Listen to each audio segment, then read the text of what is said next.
And our top focus we're on right now.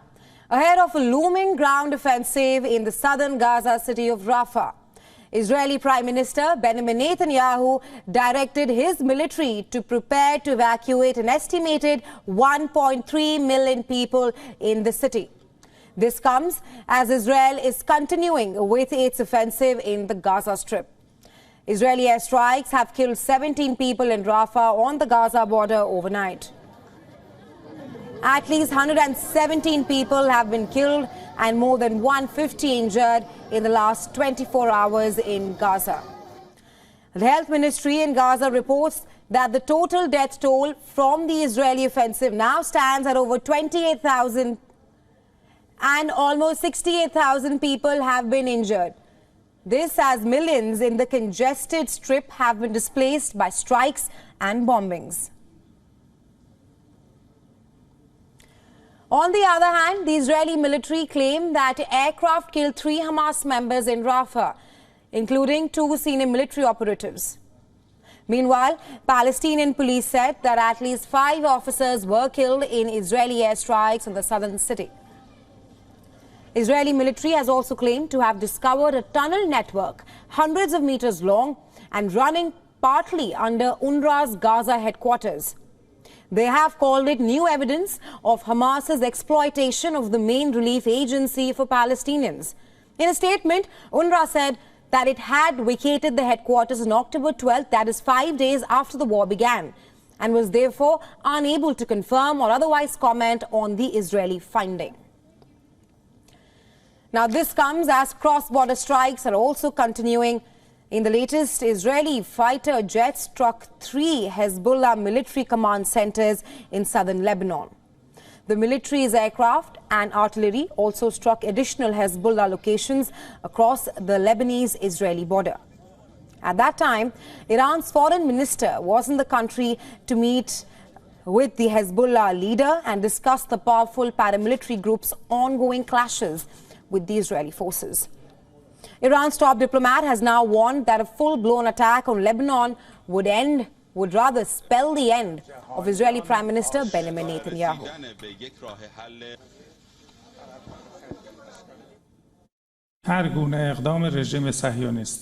Any move by the Zionist regime for a large-scale attack on Lebanon will spill the end of Israeli Prime Minister Benjamin Netanyahu and the end of the current situation in the region.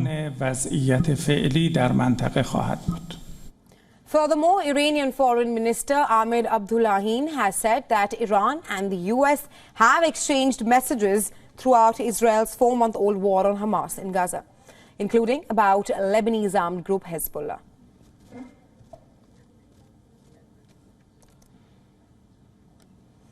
And for more on this, we're now being joined by Alan Boosteen, joining us live from California. He's a professor in the Department of Political Science at the University of California. Thank you very much for taking our time and joining us here on Beyond. Thank you for having me. Good morning. Hi. So according to UNRWA, there are 1.4 million displaced people in Gaza. The IDF has now asked them to evacuate yet again. Now, the Israeli airstrike has already killed 44 Palestinians. Mr. Boosteen, talk to us about the options that are on the table for the Palestinians. The pertinent question being, where can they go from Rafah? So the IDF has stated to the Israeli political regime that that's up to the Israeli political establishment to decide. Netanyahu ordered the IDF to plan its operation in Rafah. The IDF has been planning its operation in Rafah for several weeks now, so they didn't really need this order. In turn, the chief of staff today told Netanyahu, that's all well and good, but you need to tell us what do you want done with those 1.3, 1.4 million Palestinians. There's been different ideas that were raised within the IDF, possibly to allow them to evacuate back up to the northern parts of the Gaza Strip where they were all evacuated from, possibly to allow them to return to Khan Yunis. Both of those are major operations. The IDF controls the large parts of the northern parts of the Gaza Strip. It is also largely in rebels. The Khan Yunis is ongoing fighting. So the idea that these 1.4 million Palestinians will just move from here to there is not realistic. It's going to take a lot of time, and I don't think the IDF is going to be able to do it as quickly as Netanyahu and the political establishment really wants. Absolutely, Mr. Burstein. We've seen that the evacuation of northern strip of the Gaza, the northern area of the Gaza Strip, led to a lot of casualties, civilian casualties. And meanwhile, Egypt has warned that any movement of Palestinians into Egypt would threaten the 4-decade-old peace treaty between Israel and Egypt. Meanwhile, aid agencies have also warned that large number of civilians could die in the offensive. Talk to us about the humanitarian repercussions of Israel's offensive in Rafah. So the Palestinian civilians in Rafah in the past was home to around about 200,000 Palestinians. Right now, it's home to 1.3, 1.4 million Palestinians who are refugees sleeping in the streets, mostly in the city of Rafah, and there's also another roughly 400,000 in the refugee camps in El Mawasi above that. They have nowhere to go. As you stated, Egypt is closing its borders. It's also said that it's even going to lay down landmines in order to make sure that Palestinians cannot get over the border to there. Right. Aid agencies are all saying they have no infrastructure anywhere else in the Gaza Strip. Now, right now, because of what's happening with UNRWA, it is possible that the IDF is going to develop its own plans to distribute aid by itself. The Minister of Defense, Yoav Gallant, said that he's working on a plan in order to let the IDF distribute aid up north, the northern parts of the Gaza Strip, bypassing UNRWA and the aid agencies. Possibly, the IDF may try to do this down south in Khan Yunis as well. But there really is, right now, no humanitarian infrastructure for UNRWA or aid agencies anywhere other than Rafah, because these have been destroyed in the war, some of them by Hamas, most of them by the IDF. But right now, there's just no real infrastructure for anywhere for them to go, which is why Netanyahu ordered the IDF to make sure that the plan in Rafah is done by when Ramadan starts. That is around March 10th, March 11th. I'll be very surprised if that actually happens.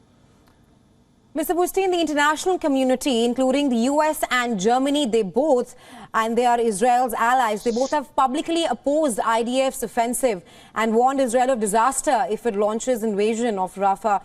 Do you think that will deter Netanyahu from going forward with its offensive plans in Rafah? Well, it's very important to put Netanyahu's statements in context. Right now, the ongoing hostage negotiations are completely stalled. It looked like they were advancing very far. Israel was negotiating with Qatar, Egypt, and the United States in Paris 2 weeks ago. They came up with a deal they agreed upon. Hamas gave an answer that was completely unacceptable to Israel. Israel, in turn, said it's not even going to go into negotiations with Hamas. It is boycotting the negotiations in Egypt, and said that instead it is going to apply more military pressure on Hamas in order to have Hamas give back a better option, a better deal.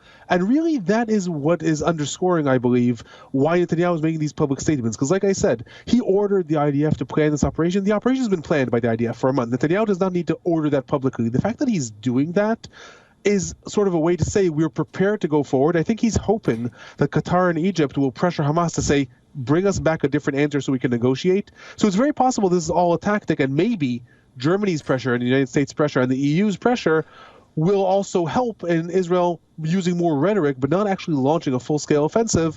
But really, it's right now up to Hamas. If they give back a better option to Israel, they could probably hold off this invasion because hostage negotiations will go forward. Otherwise, Israel will probably push forward to just try to pressure Hamas more and more. Right, Mr. Burstein, thanks very much for taking our time and joining us here on WION. Thank you. Have a good day. You too.